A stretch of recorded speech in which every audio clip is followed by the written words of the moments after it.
Hey guys, welcome back. So to those of you that are yet to subscribe, make sure you click on the subscribe button, like, share, make your comments, and also follow the Telegram. You'll find the link in the comment section. So let's see what we'll be expecting on our GBPUSD. If you take a look at this, right, we are in a downtrend move. That is our overall trend. But when you take a look at this, this is a minor trend, and this minor trend is clearly uptrend, right? The full trend, which is our main trend, is a downtrend move. The minor trend, which is the current trend, is trending to the upside.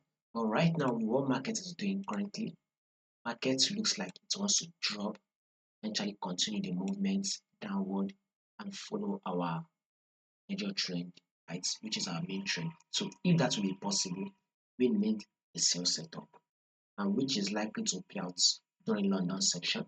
So in London section, one thing we should be doing is watch out for a sell setup.